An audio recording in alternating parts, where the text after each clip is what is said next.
Kia ora everybody, my name is Sarah and I am a New Zealand registered dietitian, and I run a business called Your Monthly, which is an online and in-person women's health and nutrition coaching service. And I'm based in beautiful Ōtautahi, Christchurch, and I had the honour of presenting to your group last year, and I've been invited back to talk again about nutrition for the female athlete, which I'm super excited to present to you today. So because this is a pre-recorded session, obviously I can't take questions at the time that you'll be hearing my presentation, but if you are eager to ask me anything, I will make sure that my contact details are shared with you all. And perhaps questions could be collated by your team there at Massey and sent through to me, and I'm happy to answer them. So I am going to share my screen with you now magically through technology, and we can jump right on into our presentation. Alrighty. So what I thought we would begin with today is just a conversation around general nutrition, and I'm sure as most people, let alone athletes, most people have an understanding of some really basic nutrition information, but I just wanted to share with you some general tips and tricks around carbohydrate and protein and fat and hydration for training. And that's really just to set the scene before we head into the more hormone related or menstrual cycle related information I'm going to share with you. We're going to have a brief conversation about iron, because women are, of course, more at risk of iron deficiency, and athletes are no exception to that rule. And then I would love to finish our conversation today with a topic I'm very passionate about, which is relative energy deficiency in sport. And again, you may have heard of this before. And what I'll be highlighting there is who's at risk of RED-S, what to identify or how might we diagnose RED-S, and what are the nutritional changes you could make to help prevent or treat RED-S. So, of course, the role of nutrition in the human body for females who are active is, we know that it's crucial for our health. It's vital for performance as an athlete, and it's also really important for recovery. And I think that recovery and performance part is the part that gets athletes excited to learn about food. What's also really important to note is that nutrition advice should be individualized and it should be tailored to the athlete. So in the context of us spending time together today, it's incredibly difficult for me to give really specific advice. But hopefully a conversation and some tips and tricks that I'll share is enough to get you thinking and doing some more research or seeking support for some more individual advice for yourself. Now, the reason I'm really passionate about what I do is I think that females are really interesting and exciting to work with, because our nutritional needs and our physiology changes across our lifespan. So I think men, like, on the contrary, they make testosterone for the first time in puberty years, and they basically make it until they die. Whereas us as females, we have a differing fluctuation in our hormones across our cycle, but also across our lifespan. So you can see in our teenage and adolescent years, there's some really vital stuff happening there with a growth of muscles and bones, which is really important. In our peak fertile years, which is those late teens through to early 30s, often women will go through the transition of motherhood, and our demands in our body of pregnancy and breastfeeding are really interesting to work with. In our early 40s, so as young as 42 years old, 50% of women start to experience symptoms of perimenopause, which is a hormone change characterized by a drop in estrogen and progesterone. And then on the other side of perimenopause, we have menopause itself, where again, hormones will change and a lot of women will experience a variety of symptoms. And then we're talking about healthy aging for females, kind of in that 60s to 70s bracket. So we're exciting. Our needs change across our entire lifespan. And I think it's important for you to keep that in mind as an athlete, is we're not talking about your nutritional needs just for the sport that you're doing, but also holding, I guess, accountability for the nutrition needs that you might have at the various point in your life stage. So going back to some general nutrition advice before we talk more about the female cycle, I wanted to start off by talking about carbohydrates. And carbohydrates are a macronutrient that are found in abundance in foods. So we find carbohydrates in breads and cereals, so everything from the humble toast or wheat bix right through to rice, pasta, noodles or quinoa. Fruit, all fruit contains carbohydrate in varying amounts. Starchy vegetables, including potato, sweet potato or kumara, corn and taro is also a starchy or carbohydrate containing vegetable. We've got our legumes and pulses, which not only contain carbohydrates, but also protein. So that's things like baked beans or chickpeas and lentils. And then we call our simple carbohydrates. So those that break down into sugar or glucose quite quickly. And those foods are the stuff, that makes life joyful, lollies and chocolate and juice and all those sweet foods that we like to consume as well. So the role of carbohydrates in the female body is that they break down into glucose. And glucose is a really fancy word for sugar, but it's our muscles' primary fuel source. So if we think about the need for energy across the day, not just for the sport that we've chosen to do, but also for what we call activities of daily living, including brain function, carbohydrates are really vital. And we know that we can store carbohydrates. So our body's really geared for survival and we don't have to be eating all the time to have muscle function, thank goodness. So we can store glucose as glycogen, and we do that in our muscles and in our liver. And it's that glycogen that's utilized when you exercise, when you're fasted, so when you haven't had anything to eat, or in between glucose loading during your training as well. It's also what our body accesses overnight while we're asleep, which is lovely and handy. And what we know about carbohydrates is, aside from your athletic potential and performance and recovery, it's crucial for ovulation. And what I hope you learn from me today is that ovulation is how females make hormones, and those hormones are vital for us in terms of our overall health and well-being. We also know that carbohydrates are required for cognition. And really interestingly, the human brain needs the equivalent of 6 slices of bread a day of carbohydrate just for optimal function. So to be creative, to be big thinkers, to learn, to process, communicate with other people, that all requires carbohydrate. And something that I'm doing more research into myself is the role of carbohydrates in digestion. So irritable bowel syndrome, which you may have heard of, or general kind of discomfort or gut health. Often carbohydrates do play a role there because they provide fiber for our gut bacteria. And people who avoid or restrict carbohydrates tend to run into lots of problems with digestion. How much carbohydrate do we need? Again, it's completely individualized, but the current Ministry of Health guidelines recommend to you that we need about 60% of our total energy intake to come from carbohydrates. And if we know that every gram of carbohydrate contains about 4 calories, that equates to about a 350 gram intake per day for someone who requires 2,500 calories. On top of that, we have our training requirements. So that's your baseline carbohydrate requirement, and then we're talking about your training requirements on top of that. So we can utilize that glycogen or store of carbohydrate to carry us through periods of training, but after about 60 minutes of exercise, your glycogen stores will be depleted, and it's at that point you need to replace glucose or carbohydrate from exogenous sources, so things that you're eating. So we want to aim for about 30 to 60 grams per hour. And again, it's really individual, but an example of what that could look like, something like a banana an hour into training, a sports gel, a handful of jet planes, and maybe some electrolyte, or something like a granola or a muesli bar as well. Something that's really important is to trial different food choices while you're training. There's nothing worse than getting to game day and never having practiced exercising with food in your tummy. So make sure that you do that. And we know that our digestive system changes tolerance to digest food the longer that you're exercising for.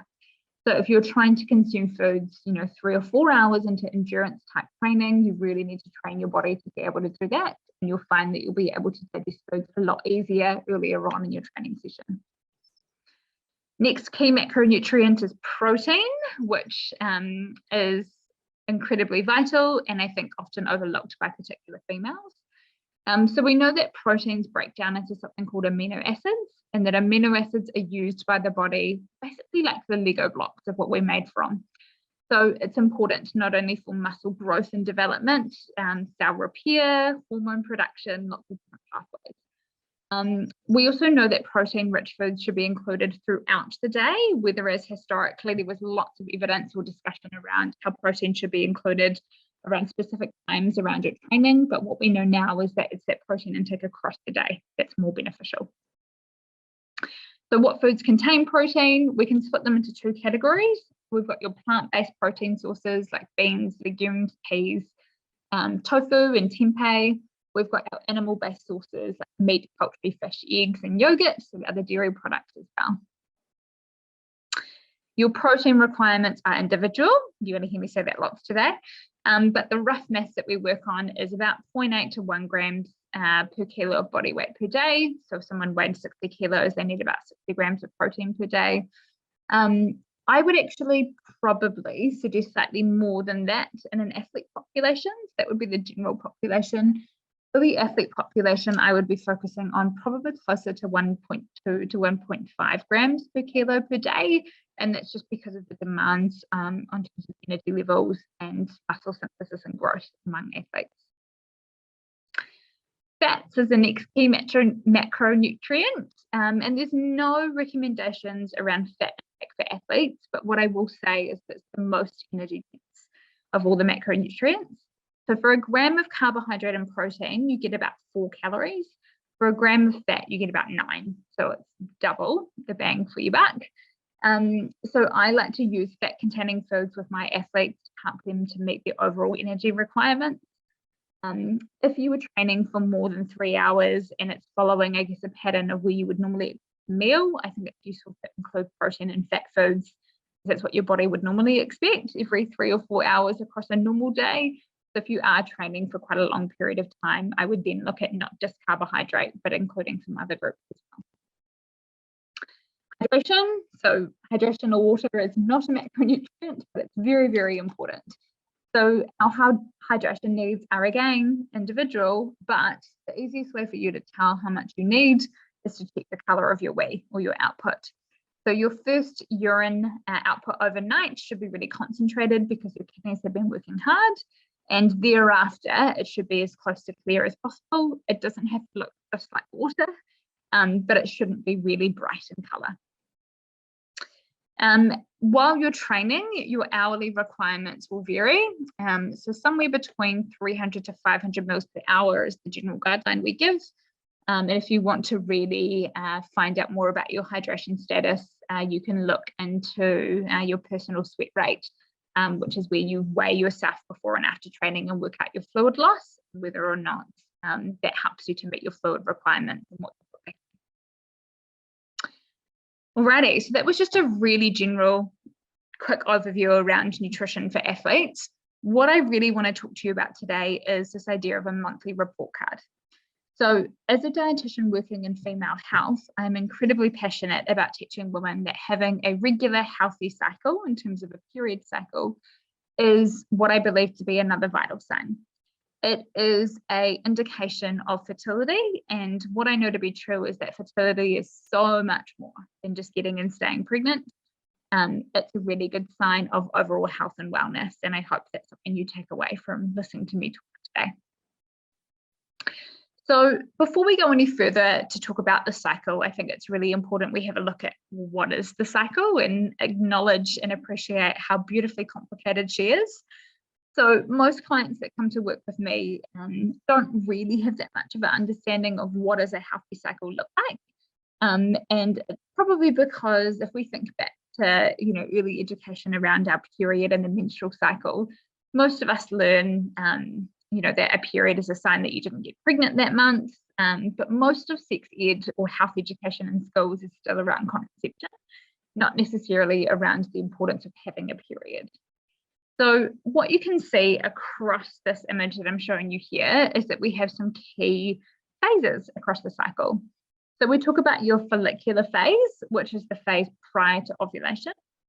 We have our ovulation phase, which is the big event in a cycle.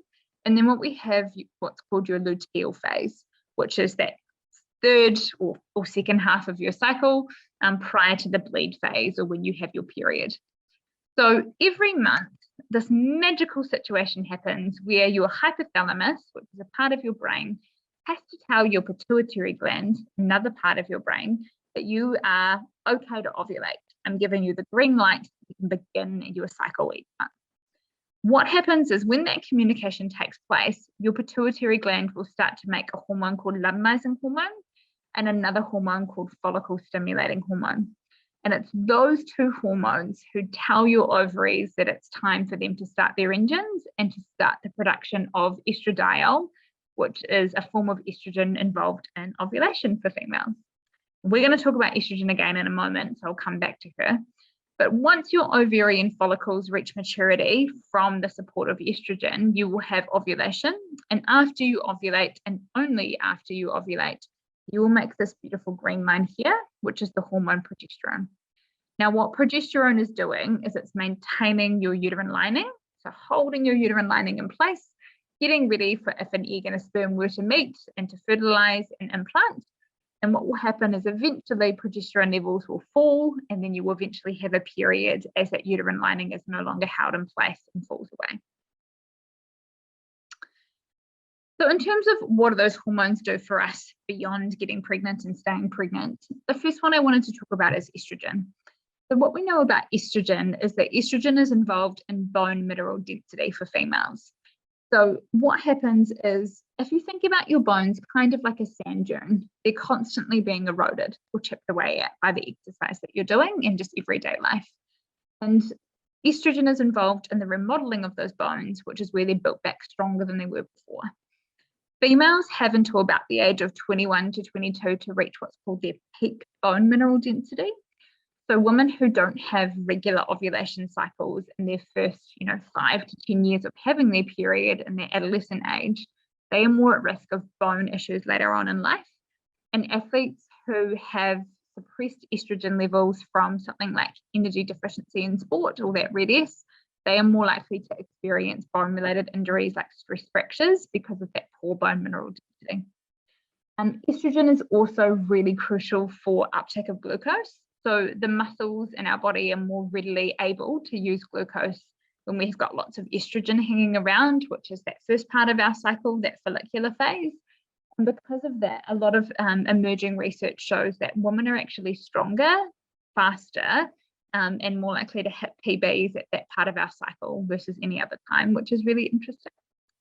In terms of outside of being an athlete, estrogen helps with our libido, which is quite nice. She's involved in the health of our vaginal bacteria, so preventing things like thrush, and has also been shown to reduce risk of certain cancers. Progesterone. So progesterone is the hormone, remembering that green line. Progesterone is the hormone that's only made after ovulation. And progesterone also has some really wonderful side effects or, benefits to her, which mean that we want to promote ovulation for females. So progesterone lowers our risk of heart disease as females, which is lovely.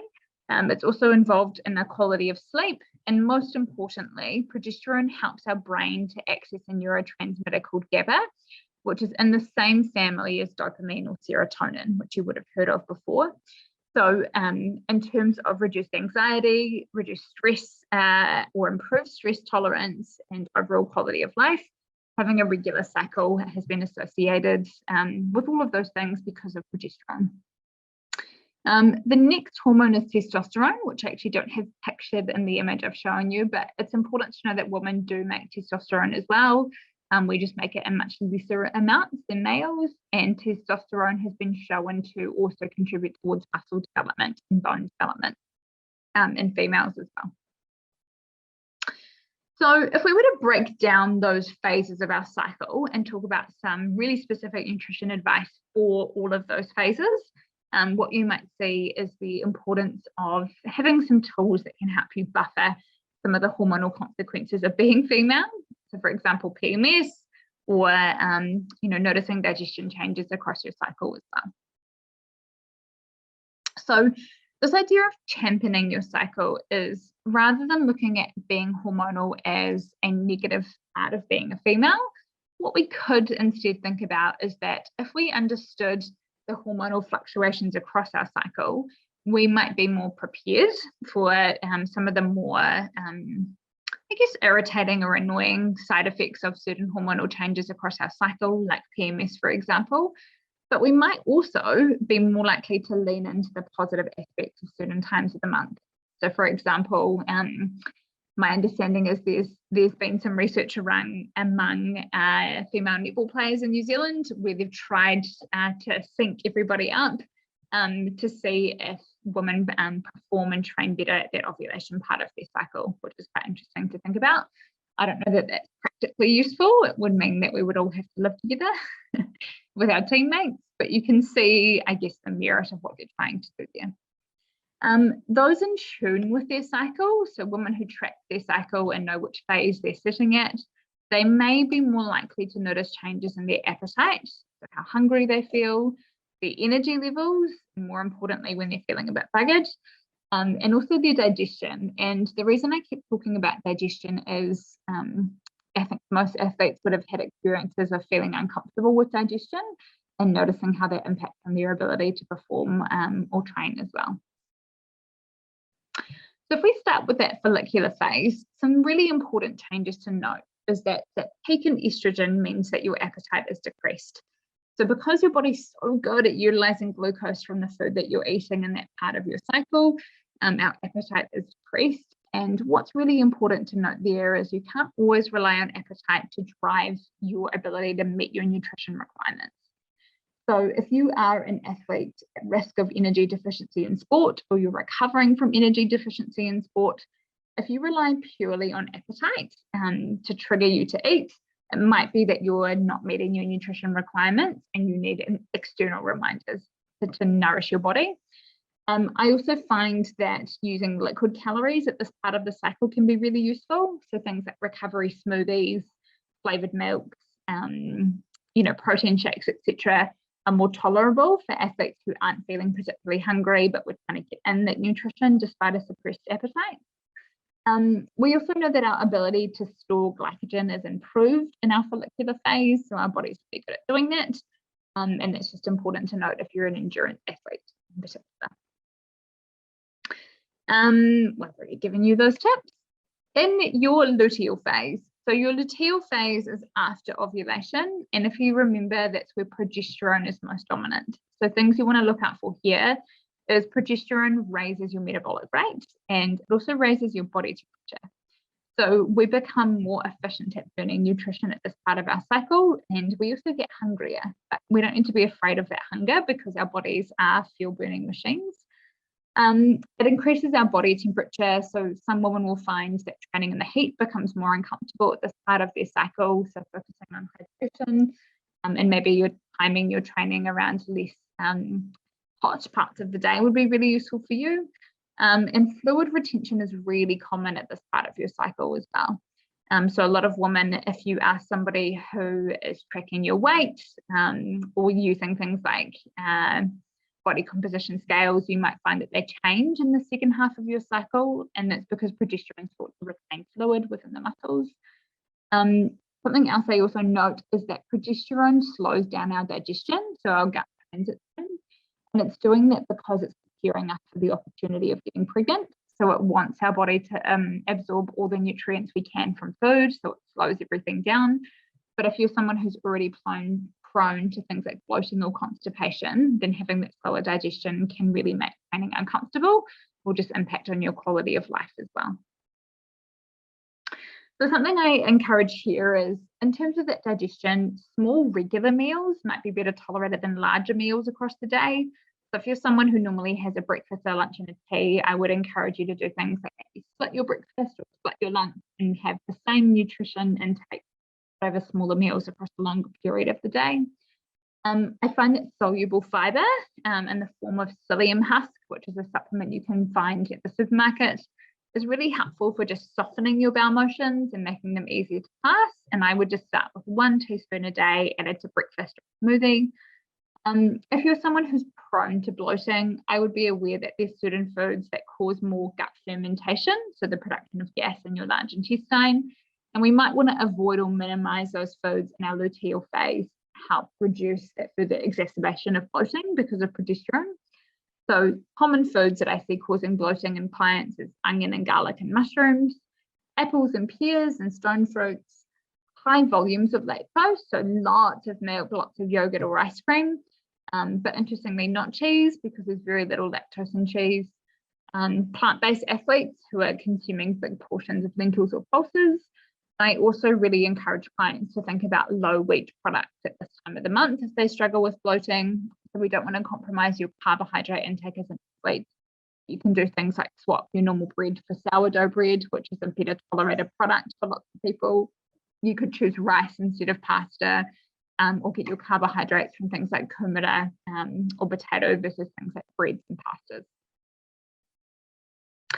In your period phase, which is the phase where you're of course having your period, what we know is that women start to make something called prostaglandins, which triggers the smooth muscle that your uterus is made out of to start contracting, and that's what causes the shredding of your uterine lining and that cramping sensation. Unfortunately, our bowel is also made of smooth muscle, so those prostaglandins can irritate the bowel as well as the uterus and cause bowel changes or like an urgency to open your bowels at that part of the cycle as well. Obviously, clients who have their periods have an increase in iron loss, because iron is a molecule attached to red blood cells. So if you're having a bleed every month, of course, you're losing iron every month as well. And something a lot of women struggle with is lower energy levels and really intense sugar cravings at this time of their cycle. So some tips and tricks to navigate those symptoms is try and increase your soluble fiber to make your bowel motions more formed, and it means you won't have so much urgency to go. So oats is really fantastic. Mashed banana, psyllium husk, potatoes, pumpkin, kumara.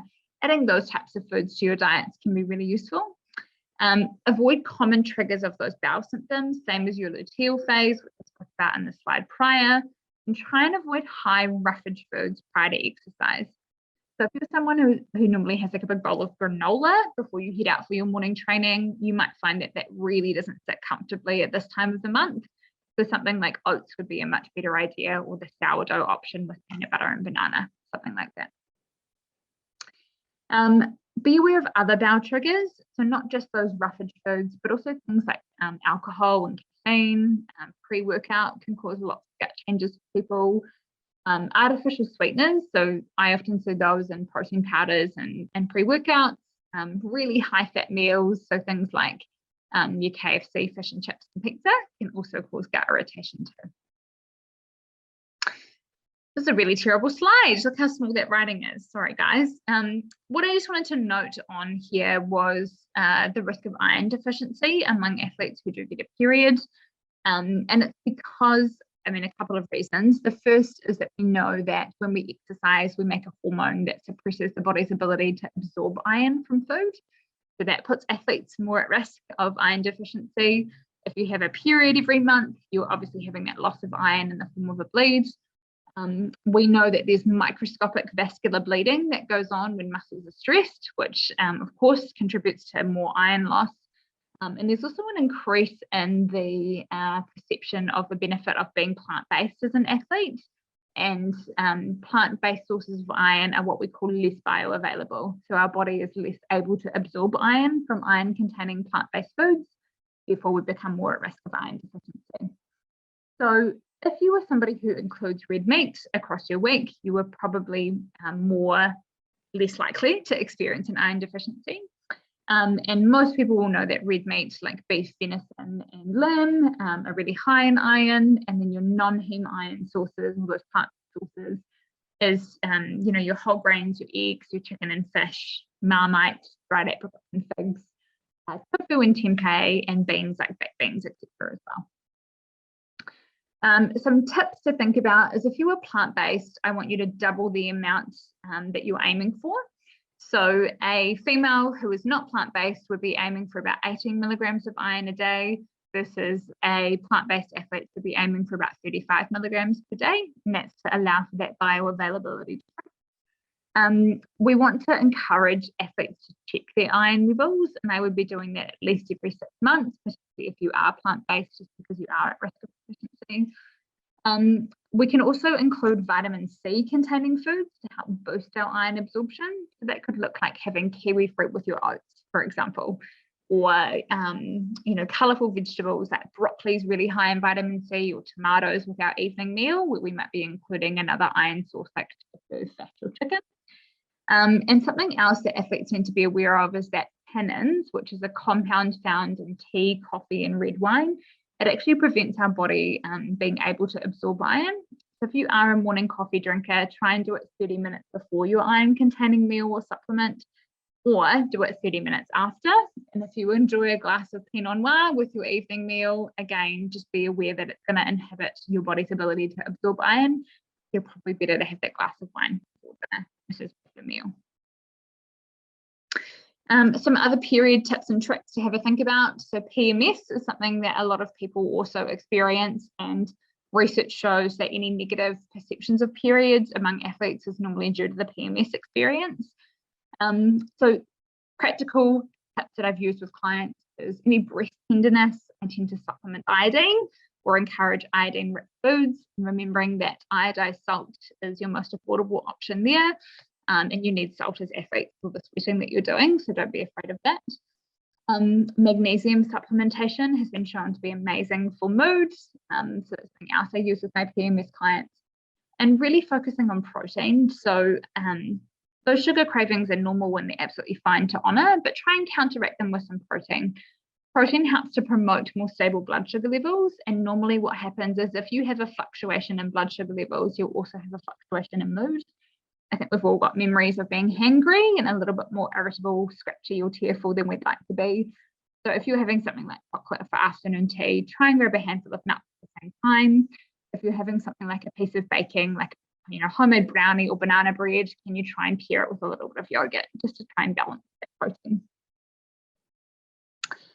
If you're a woman who suffers from heavy periods, I want you to know that that's not normal.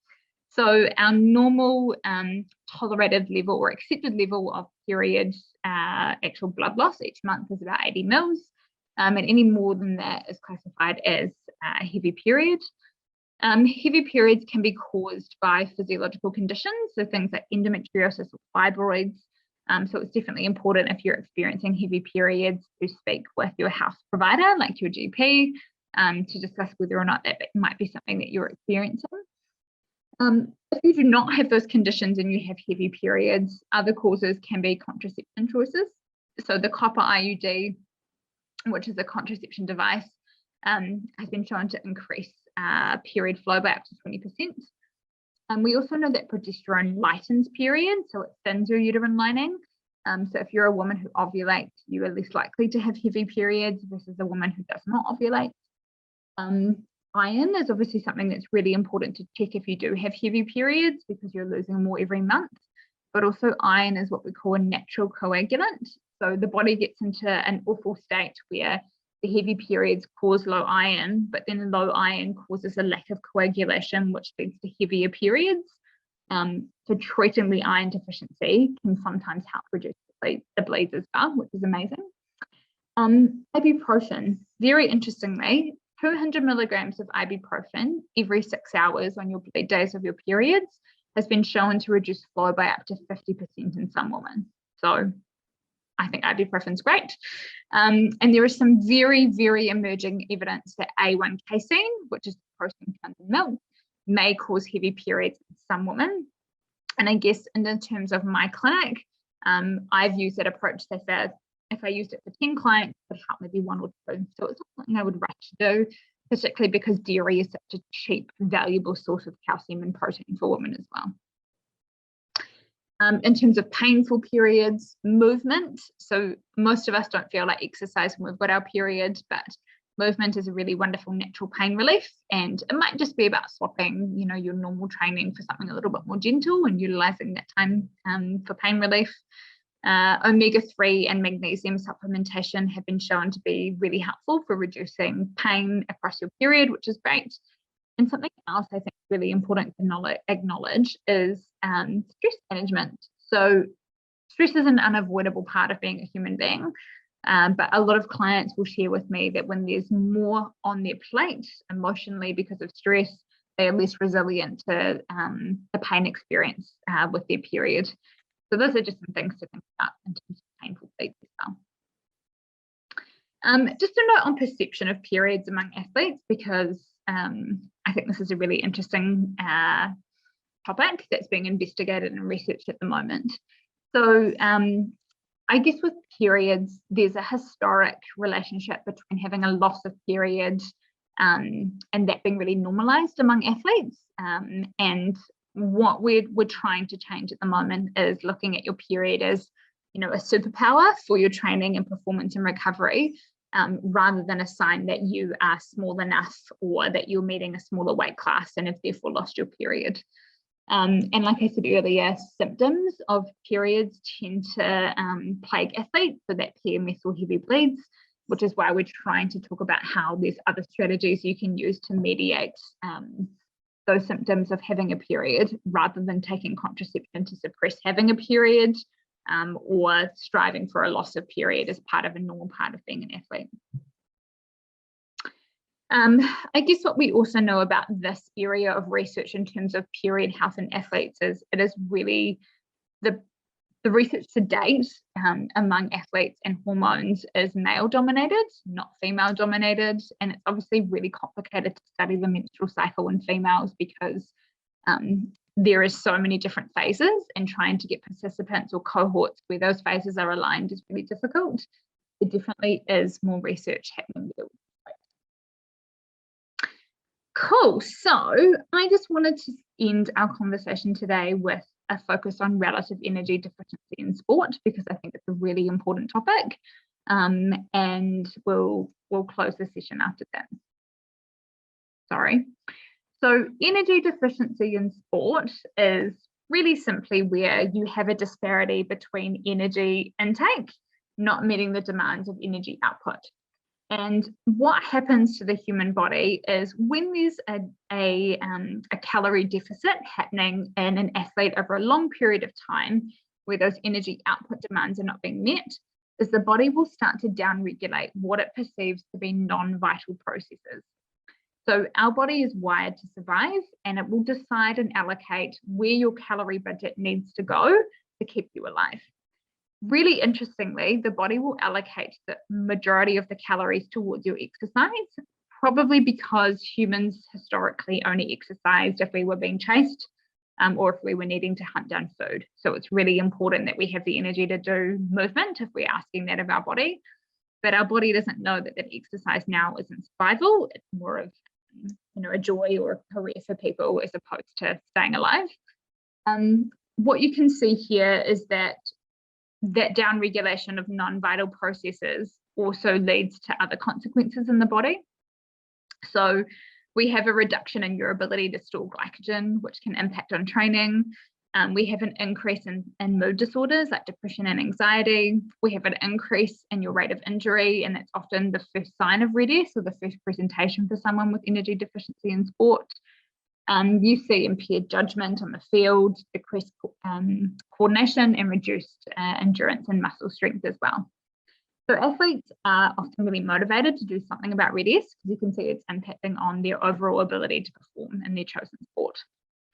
Outside of sport, you see a much greater consequence. So in terms of the immune system, that takes a hit in relative energy deficiency in sport. So picking up coughs and colds and bugs a lot more readily than other people will be something that's a sign of REDS. And if you go to meet with a sports doctor, that's something they will ask you about. In children and adolescents, where growth is still happening, so that vertical growth, we see that impaired as well. We see cardiovascular changes, so where the muscles involved in the cardiovascular response begin to suffer. So you'll see ECGs or cardiograms changing among clients who have energy deficiency in sport. Gastrointestinal, so really interestingly, the gut is considered non-vital. So digestion issues will often plague people with relative energy deficiency in sport, such as having more intolerances or more discomfort after they've eaten. In terms of endocrine, so if you don't have enough to eat, your body doesn't think that you have enough access to nutrition resources to prioritize ovulation. So what will happen is the brain will shut down ovulation because it deems it to be a non-vital process. And it's really important that we think about the relationship between ovulation and that bone density and hormone health as well. What we know about energy deficiency in sport is it's more common where there's a focus on the individual. So something like dancing, running, or cycling versus a team-based sport. It's also more common where there's a body image or weight class aspect to a sport. So for example, dance, gym, running, or swimming might be more at risk as well. And it's also important to note that energy deficiency in sport can happen in any gender, across any sport, but also across various BMI. So it's not just a frail, malnourished looking individual that can experience RED-S. It happens in lots of different sizes as well. And it's not always eating disorder related. So energy deficiency in sport isn't always an intentional restriction. It might be unintentional as well. In terms of body image and eating disorders and being an athlete, I think that body image work is really important to discuss with athletes, and that's something as a dietitian I do with clients, but also refer to psychologists around, because having thoughts and feelings about your body will often lead to a belief. So as an example, someone might think or feel that they're too big to be a high performance runner, and that belief becomes, I'm too big to perform well at this size. So the action might look like intentional restriction or undernourishment to lose weight, and the outcome of that would be something like energy deficiency in sport. So there is a really big connection between an athlete's body image and their perception of self and their body and their engagement with the sort of behaviours that might lead to issues like energy deficiency in sport. So how do we help athletes with energy deficiency in sport? Number one is I use a strategy called food fortification, which is where we talk about adding energy dense foods throughout an athlete's day to try and close the energy deficiency gap without having to eat really big volumes of food. And the reason we want to avoid really big volumes of food is their gut health is often downregulated, because remember, it's non-vital. So if I just try to chase an athlete around with 5 exercises at most, they'd probably feel quite bloated and lethargic, and it would likely just displace meals later on in their day anyway. So I aim for 5 moments of food fortification a day. So I add energy dense foods like oils, butter, cream, nut butters, honey, golden syrup, other oils, olive oil, etc. So for example, if an athlete was having porridge for breakfast, I might add cream and nut butter there, and that gives me an extra 200 calories. I might ask them to put cream cheese and butter in their sandwich, and maybe use additional bits and pieces like cheese and cream and sour cream on their evening meal just to bump up their overall energy intake. I would be trying to investigate, is an athlete's experience of RED-S driven by an eating disorder or otherwise? If it was driven by an eating disorder, that's a completely separate conversation that we would need to have with obviously the support of a medical professional like a physician or a GP, but also often an endocrinologist as well, and of course psychology helps too. The otherwise group with RED-S tend to be the athletes who aren't actually aware of the energy demands of their sports, but also like the disorganized athlete who sleeps in instead of having breakfast, or just forgets to pack an after training snack. So some of that stuff can be quite readily ironed out just by sitting down with someone and making a plan. And what's really important is that we sit down and we support our athletes to heal their RED-S within their own means, financially, time-based dietary restrictions. So if someone has, is vegan, for example, I need to help them meet the energy requirements within being plant-based. And that's all from me, team. So I hope that you've learned something today. What we've covered together is some general nutrition advice for athletes, focusing on some key learnings around the different food groups. We've spoken about championing our cycle and how having hormones as a female is actually our superpower and not something to be wished away. We've spoken about iron deficiency risk among athletes, and we've also spoken about relative energy deficiency in sport as well. That was a lot to cover in a short amount of time, and really just an introduction to the work that I do. If you have any questions, I'd love to hear from you. You can also follow me on socials at Your Monthly and kind of read more about the work that I do. And it's a really great educational space for learning more as well. So I wish you all the best for your coming year and your training, and thank you again for having me along.